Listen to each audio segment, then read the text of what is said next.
Now, I'm sure you're aware that it's the middle of winter, and that means your favourite summer vegetables like tomatoes and cucumbers are pretty pricey. So our gardening correspondent decided he wanted to find out if it was possible to beat the seasons and grow heat-loving veggies at home.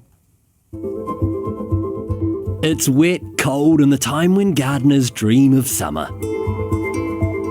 Instead, tomatoes, cucumbers and capsicums are only in supermarkets, and they come with a hefty price tag. They like a lot of heat and they like a lot of light. The big commercial glasshouses that are growing these vegetables, they often have to supplement heat in winter, so it drives the costs up significantly.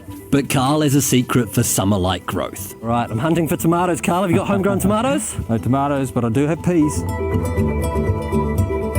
And you can feel that heat straight away, can't you? I can. That's my baby. I love it. We've got a lot of greens. We've got corn salad, and we've got Asian greens and lettuces and kale. You've got a pineapple plant here. I do. Everyone's got to have a pineapple in their glasshouse.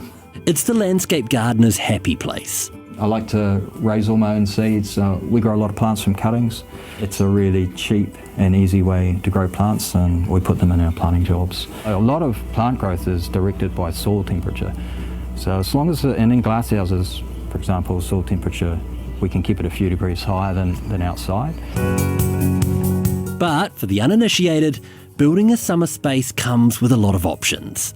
This is 4mm toughened safety glass, so you can water blast it back to new because it lasts forever. It's really hard to break. It's a great option for longevity. It's not quite as thermally insulating as, say, your twin wall polycarbonate. The air pocket really helps maintain temperature, so it's going to be a little warmer in the wintertime and a little cooler in the summertime than the glass is. But it is, at the end of the day, it's still plastic. So, 15 years from now, it's going to start looking its age. And then there are the thinner options. Tunnel houses, they're significantly cheaper.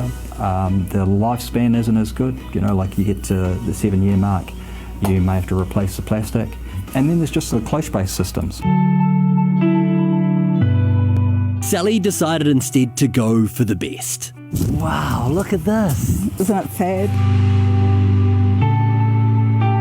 It's quite tropical in here. Do you ever just come and sort of sit around here in your bikini and enjoy the warmth? Oh, what's a bikini? Not quite. For 5 years, this has been Sally's year-round pantry. I have enough food to last for the next 2 or 3 weeks. I can harvest a salad. I can cook vegetables. And although the initial cost was high, longevity pays off. I'm looking at about $20 worth of capsicum just sitting here. Yes, That's a real midwinter treat though, isn't it? It is. If I go to the organic shop, a bag of organic fresh greens is going to cost me $8 or $9. Well, I'm pulling that out of here every second day. I look over there. I mean, that is sparse. That's your outside garden right now. So it really is all happening in here, isn't it? It is all happening. Even in our recently summerless summer, a covered growing space allows for control. A lot of people that have done outdoor gardening have just had frustration after frustration because the weather just doesn't let their veggies grow. Outside veg, a third of my potatoes rotted. Outdoor tomatoes were hopeless. The ground's saturated, whereas in here, things are just cranking.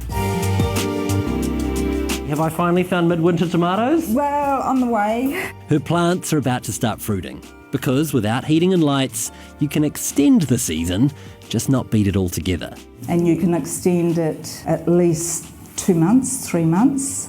You can gain a bit, but honestly, trying to push the season too hard is just silly. You end up wasting space. Thankfully, Sally has the last of last season's tomatoes ripening in her glasshouse. Thank you very much. Bon appetit. And there's so much better than broccoli.